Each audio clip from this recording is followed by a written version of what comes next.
Against the sky sovereign के episode 230 के start में हम देखते हैं कि बहुत सारे बीस्ट टेन्यू और इसके फ्रेंड्स पर नजर रखे हुए हैं और वो लोग इन बीस्ट के बारे में बिल्कुल बेखबर होते हैं। इसके बाद हम देखते हैं कि वो सब हांगफू के स्पिरिट बोर्ड के बारे में बात करते हैं और कहते हैं कि ये तो एक बहुत ही आलीशान ट्रेजर है। इसकी स्पीड तो वाकई बहुत कमाल की है। इसके सामने तो लेवल सेकंड के मॉन्स्टर भी बहुत ही ज्यादा स्लो है, इसीलिए अब घबराने की बिल्कुल भी जरूरत नहीं है। हम यहाँ पर बिल्कुल सेफ हैं। अभी वो लोग इसके बारे में बात ही कर रहे होते हैं कि तेन्यू की बॉडी से अजीब सा ऑरा निकलने लगता है। ये देखकर तेन्यू थोड़ा सा घबरा जाता है। तेन्यू की बॉडी में क्रैक्स पड़ना शुरू हो रहे थे, जो कि शायद इसकी सोल पावर ज्यादा कंज्यूम होने की वजह से हो रहा था। तेन्यू अपने सभी फ्रेंड्स को कहता है, हम 5 मिलियन माइल्स एरिया में एंटर हो चुके हैं और हो सकता है कि तुम लोगों को यहाँ पर कोई ट्रेजर मिले। अगर तुम लोगों को कोई भी ट्रेजर नजर आता है तो तुम लोग उसे जाकर फौरन से कलेक्ट कर लेना, पर ध्यान रहे अपनी सेफ्टी का पूरा ख्याल रखना। कोई भी ट्रेजर तुम लोगों की जान से ज्यादा कीमती नहीं होगा। तेन्यू के सभी फ्रेंड इसकी बात से एग्री करते हैं और साथ ही हम देखते हैं कि इन सब को नीचे एक बहुत ही रेयर रेड कलर मशरूम नजर आती है, जिसे देखकर वो सब लोग बहुत ज्यादा एक्साइटेड हो जाते हैं।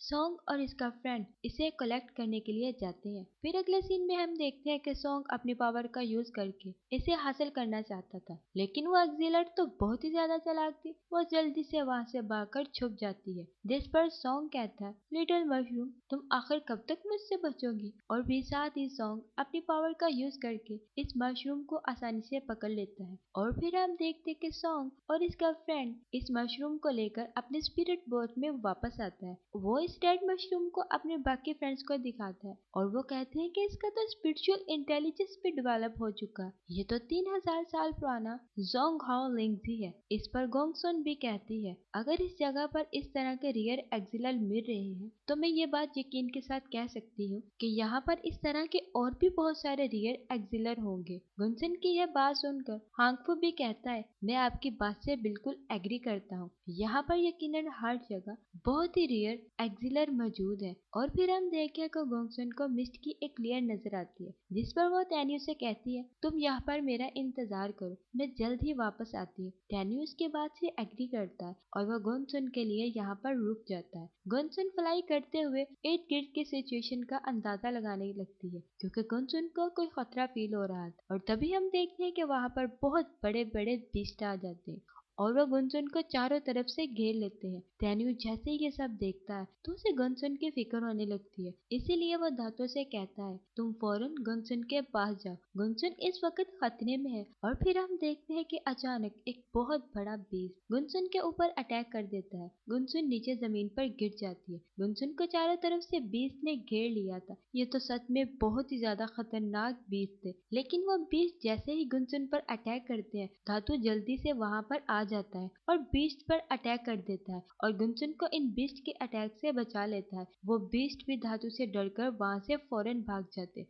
क्योंकि धातु अब बहुत ही जोरों के साथ दहाड़ रहा था। फिर धातु गुनसुन को लेकर वापस स्पिरिट बोर्ड में आ जाता है। गुनसुन काफी ज्यादा घबराई हुई लग रही थी। महंगाई गुनसुन की यह हालत देखकर परेशान होती है और वह गुनसुन से कहती है, क्या तुम ठीक हो, तुम्हें कुछ चोट तो नहीं आई। जिस पर गुनसुन कहती है, नहीं मैं बिल्कुल ठीक हूँ, घबराने की कोई बात नहीं, क्योंकि धातु ने सही टाइम पर पहुंचकर मुझे इन बीस्ट के अटैक से बचा लिया। और फिर हम देखते हैं कि धातु तेन्यू के पास जाता है और वो यहाँ से आगे बढ़ने लगती है। महंगाई तेन्यू के लिए परेशान होने लगती है। वो इसे कहती है, तुम्हारी हालत कुछ ठीक नहीं लग रही, तुम्हारी बॉडी में क्रैक्स पड़ रहे हैं, तुम्हें अपनी स्पिरिचुअल पावर का यूज करना चाहिए। लेकिन हम देखते हैं कि तेन्यू को उसकी कोई परवाह नहीं। वो महंगाई से कहता है, मैं अबेस के सबसे डीपर पार्ट में जाना चाहता हूँ और मैं इसके लिए अपनी स्पिरिचुअल पावर कंज्यूम नहीं करना चाहता। वह महंगाई से कहता है, तुम्हें ज्यादा परेशान होने की जरूरत बिल्कुल भी नहीं है, मैं बिल्कुल ठीक हूँ। लेकिन तेन्यू के सभी फ्रेंड बहुत ज्यादा परेशान थे और वो तेन्यू से कहते हैं कि हमारी आधे से ज्यादा स्पिरिचुअल पावर कंज्यूम हो चुकी है और हमने अगर सफर को ना रोका और इसी तरह आगे बढ़ते रहे तो ऐसा लगता है कि रास्ते में हमें किसी मुसीबत का सामना करना पड़ जाएगा। तेन्यू इन सब की बात से एग्री करता है और वह स्पिरिचुअल बोर्ड को रुकवा देता है, क्योंकि वो नहीं चाहता था कि इसकी वजह से इसके बाकी दोस्तों की जान खतरे में पड़े। और वो अपने दोस्तों से कहता है तुम लोग यहाँ से फौरन चले जाओ, क्योंकि यहाँ पर रुकना तुम लोगों के लिए खतरे से बिल्कुल भी खाली नहीं है। डैनियल का एक फ्रेंड कहता है मुझे नहीं लगता कि हम लोगों को यहाँ से जाना चाहिए, क्योंकि यहाँ से जाने के बाद हमें इस बात का अफसोस होगा कि हम आपको यहाँ पर अकेला छोड़कर वापस भाग गए। लेकिन हाँ, ये बात भी बिल्कुल सच है कि अब हमें मजीद ताकत नहीं है कि हम आपके साथ मजीद सफर कर सके। और तो और हम अपने मेडिसिन बैग्स को भी मजीद कैरी नहीं कर सकते, हमने पहले ही लेवल 6 से नीचे के एक्सिलेट को नीचे फेंक दिया है। और फिर डैनियल जियान से कहता है तुम्हें भी इनके साथ चलना होगा, क्योंकि आगे खतरा और बढ़ने वाला है। डैनियल की ये बात सुनकर जियान कहती है मैं तुम्हें यहाँ पर अकेला छोड़कर बिल्कुल भी नहीं जाऊंगी। लेकिन महंगाई इसे ऐसा करने से मना कर देती है और कहती है यहाँ पर रुकना तुम्हारे लिए बिल्कुल भी ठीक नहीं है, मेरे ख्याल से तुम्हें तैन्यू की बात मानकर यहाँ से जाना होगा। इसके बाद तैन्यू जियान से कहता है तुम्हें मेरे लिए ज्यादा परेशान होने की जरूरत बिल्कुल भी नहीं है, मैं यहाँ पर ट्रेजर को कलेक्ट करने आया हूँ, जो ट्रेजर मैं कलेक्ट करूंगा वो सब हम आपस में शेयर करेंगे। तैन्यू की यह बात सुनकर जियान इसे कहती है फिर तुम अपना पूरा ख्याल रखना, मैं यहाँ से जाने के बाद तुम्हारे लौटने का इंतजार करूंगी। और फिर हम देखते हैं कि महंगाई को भी तैनियों की फिक्र होने लगती है कि हम तैनियों को यहाँ पर अकेला छोड़कर जा रहे हैं, यहाँ पर तो बहुत ही खतरनाक बीस्ट है, तैनियों की जान को बहुत खतरा हो सकता है। तैनियों से कहती है तुम अपना ख्याल रखना और ट्रेजर कलेक्ट करने के लिए अपना बेस्ट देना, और तुम्हें हमारे साथ प्रॉमिस करना होगा कि तुम अपना ख्याल रखोगे और तुम वापस लौट कर जरूर आओगे। तैनियो महंगाई से प्रॉमिस करता है कि मैं अपनी सेफ्टी का ख्याल रखूंगा और वापस लौट कर जरूर आऊंगा, तुम्हें इतना ज्यादा परेशान होने की जरूरत नहीं है। स्याओ भी तैन्यू से कहती है यहाँ पर बहुत खतरा है, मुझे लगता है तुम्हें भी हमारे साथ वापस चलना चाहिए। इनकी ये बातें सुनकर तैन्यू थोड़ा सा परेशान होने लगता है और वो अपने इर्द गिर्द एक लेयर क्रिएट कर देता है ताकि चारों के बीच होने वाली कन्वर्सेशन को बाकी के लोग ना सुन सके। और फिर वो इन तीनों को बताने लगता है तुम लोग तो अच्छे से जानती हो कि मैंने एक्सटर्नल सोर्ड को लिया है, जो कि मेरा पुराना सोर्ड फायर डांस है, जिसे कि एक्सटर्नल इमोर्टल सेक्ट के इंसेस्टर ने ब्यूरल गॉड अबे से ही पाया था। इसलिए मुझे भी लगता है कि मेरी दूसरी डिवाइन सोल भी यहीं पर मिलेगी और मैं इसी दूसरी डिवाइन सोल को पाने के लिए अबेस के डीपर पार्ट में जाना चाहता हूँ। डैनियल की ये बात सुनकर